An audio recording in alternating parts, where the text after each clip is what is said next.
Tercer bloque de Los Turelo, el gusto que me acompañe el contador Marcos Lozada, gerente general del Sanatorio Allende, es también titular de la Cámara Empresarial de Salud de Córdoba, conocida como CAESCOR, y miembro de la Unión Argentina de Salud, aquí en Argentina, conocida también como la UAS. Marcos, muchísimas gracias por acercarte a Los Turelo. ¿Cómo estás? Bueno, muy bien.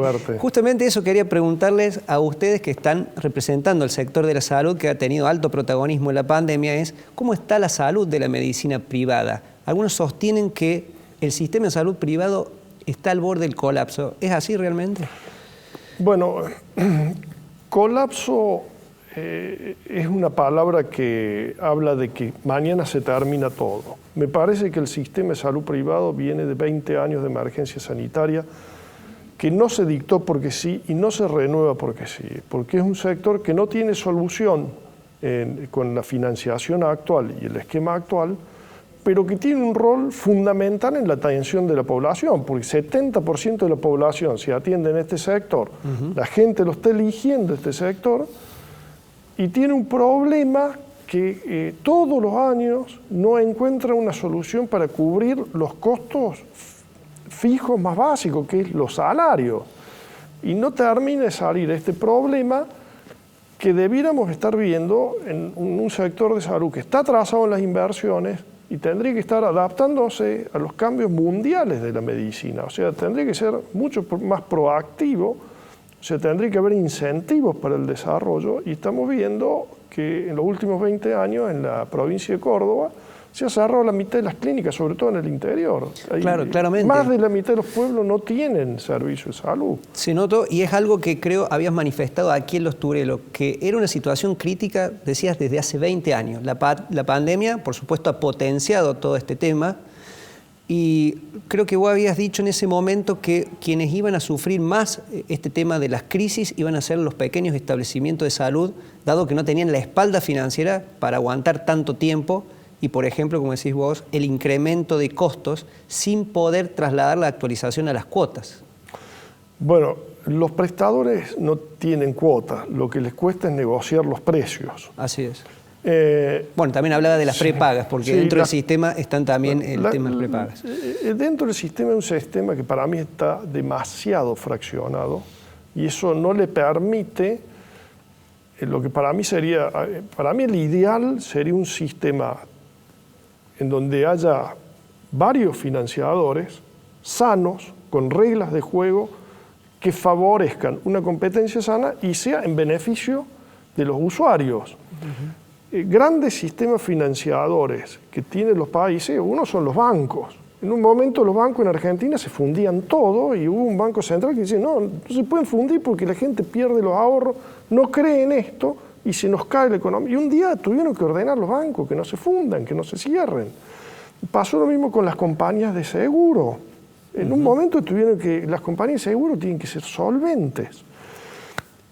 Creo que se hizo una cosa fantástica con las ART, con un sistema que no se ha terminado de pulir, que ha tenido una serie de problemas, pero yo veía las estadísticas y la realidad, la cantidad de muertes en accidentes laborales dentro de las empresas bajó un 50% desde que están las ART.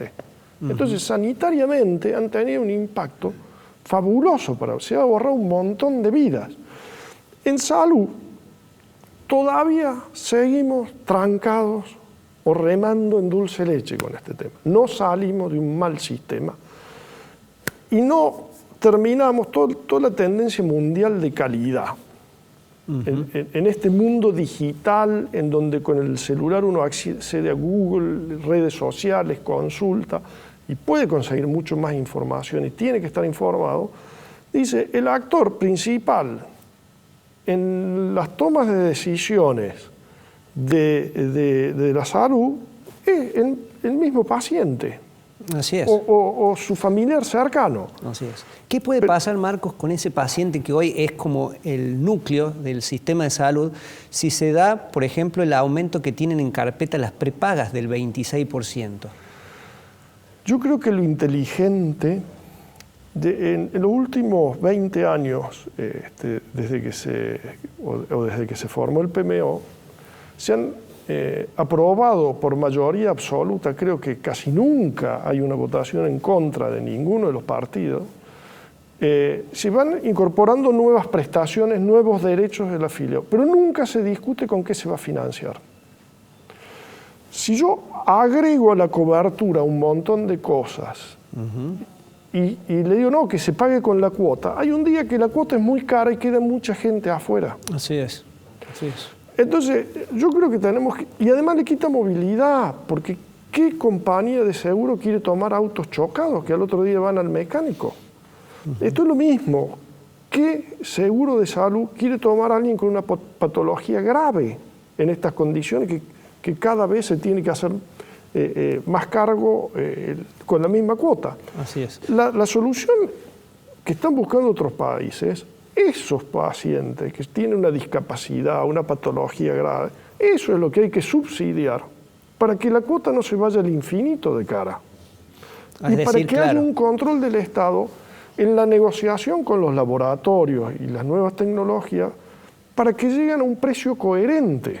Bien, mencionaste el control del Estado, es algo que te quiero preguntar, ¿cuál es la mirada que hacen del momento político y las iniciativas que tiene el oficialismo en el sector? Allá por junio, el titular de la Unión Argentina de Salud, Claudio Velocopit, también el número 1 de Swiss Medical, supo decir que había como unas ansias de estatizar el sistema de salud, en referencia a lo que fue en ese momento no poder actualizar justamente las cuotas de las prepagas en función de los costos.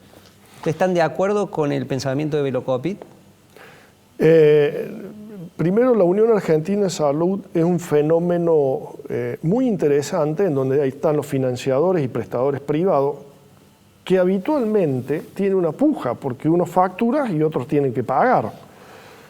En este caso creo que hay un tema que lo ha unido el espanto a esto, de una inviabilidad hacia adelante de 20 años de emergencia sin una solución y la conciencia de todos los actores de que si seguimos así esto va a ser inviable.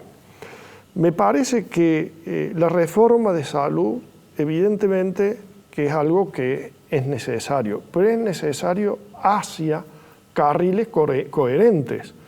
Cuando se toma la decisión de suspender el traspaso de obras sociales de los afiliados en el primer año, Sí. Mi primera reacción a eso, por supuesto que hay un discurso de descreme de las obras sociales, es que el primer año de trabajo la mayoría de esa gente no va a tener cobertura de salud, o sea, va a tener un subacceso.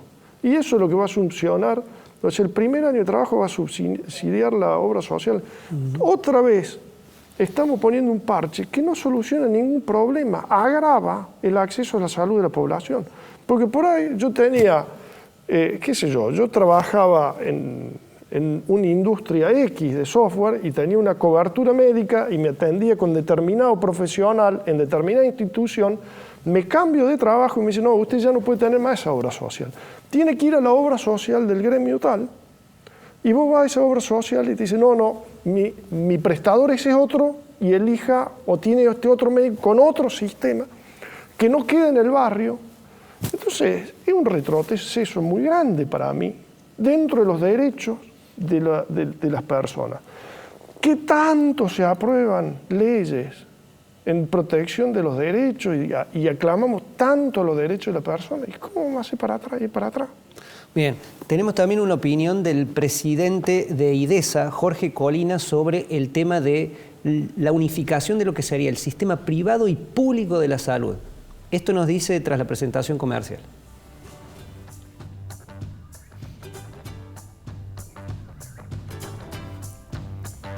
Presenta este segmento IDESA, Instituto para el Desarrollo Social Argentino. Encontrá más información en www.idesa.org.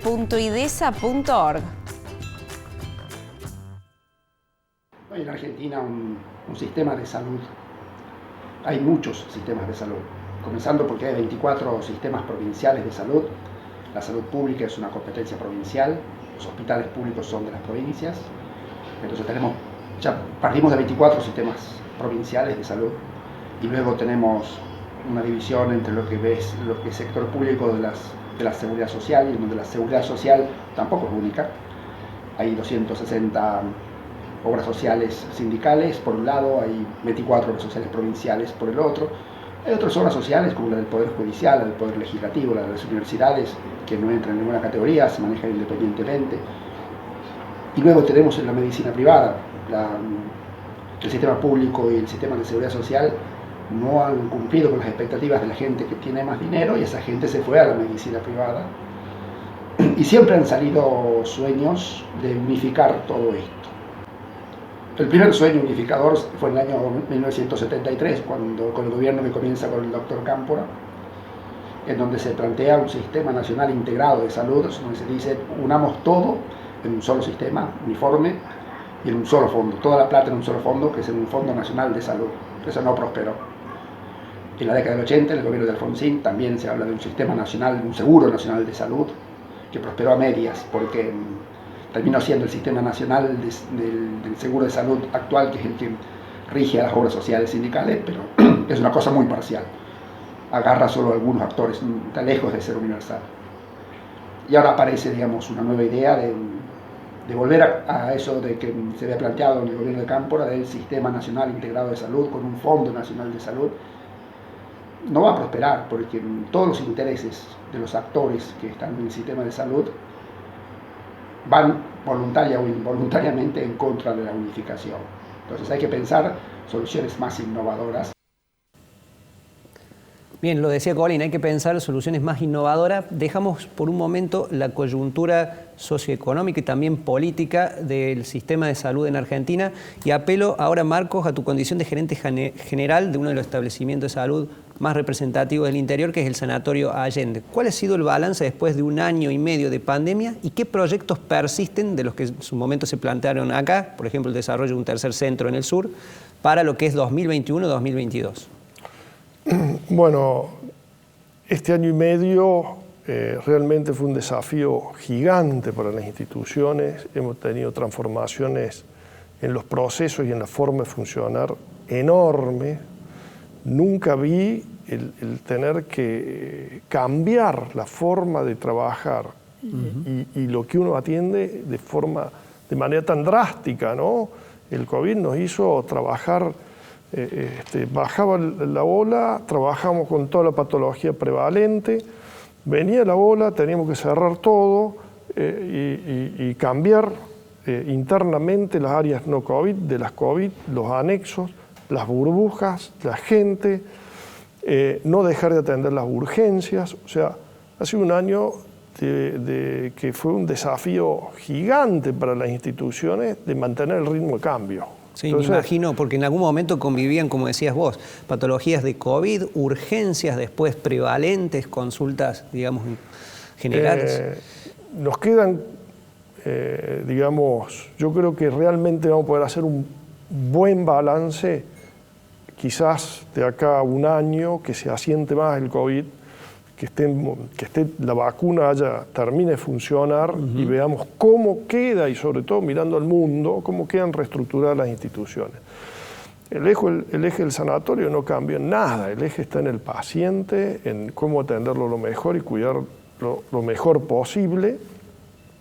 Y yo creo que aún en las peores tormentas, si uno no pierde el eje, es como que salen las cosas más fáciles. O no pierde el norte. Bueno, uno de esos ejes era ampliar los servicios de ustedes geográficamente, porque tenían afluencia e incluso consulta de diferentes provincias del interior de Argentina. Estaba el proyecto de este tercer sanatorio o centro polivalente en el sur de Córdoba. ¿Eso sigue en pie? ¿Se ha retrasado? Por supuesto que este año y medio sí nos retrasó. Estamos volviendo al proceso de pensar. Estamos dedicando tiempo a pensar cómo va a ser la salud después de la pandemia, qué características tiene que tener esta red o esta forma de atender la salud. Y hay cambios gigantes, como la telemedicina. Nosotros telemedicina casi no hacíamos. Hoy 35% de nuestra atención es telemedicina y una parte grande va a quedar. Claro. Yo creo que hemos tenido que adaptar todo nuestro esquema a la pandemia y eso nos va a dejar cosas, por ejemplo, o nos quedan dudas de cómo separar a futuro la patología infecciosa, que son todas las gripes, todas los febriles, decimos, no debieran volver a estar juntos en una guardia con los no febriles. Bien. Nos quedan varias enseñanzas que incluso se pueden llegar a perdurar post pandemia, ya pensando. Yo creo que sí van a perdurar, y yo creo que el tema de las pandemias lo vamos a seguir viendo, porque esta pandemia tuvo avisos previos, tuvo la gripe A, la influenza, sí, la gripe, el MARS, el SARS. Sí, entonces tuvimos varios avisos, tuvo que tocar un virus mucho más contagioso para que se masifique. Pero en este mundo global tenemos que estar preparados para que esto vuelva a ocurrir, y para eso tenemos que pensar. De hecho, algunos especialistas pronostican que estas afecciones y estas pandemias que han generado, digamos, un impacto profundo en el punto de vista epidemiológico, sanitario, también pueden volver a perdurar y volver a aparecer con los años. Así que es un desafío permanente. Marcos, como decías vos, se nos acaba el tiempo, pero te queremos agradecer tu presencia, tu visión y desearle éxitos en la atención, porque bueno, como decía Juan, también está en ustedes la salud de nosotros, que es algo primordial. Muchísimas gracias por acercarte a los Tureles. Gracias a ustedes.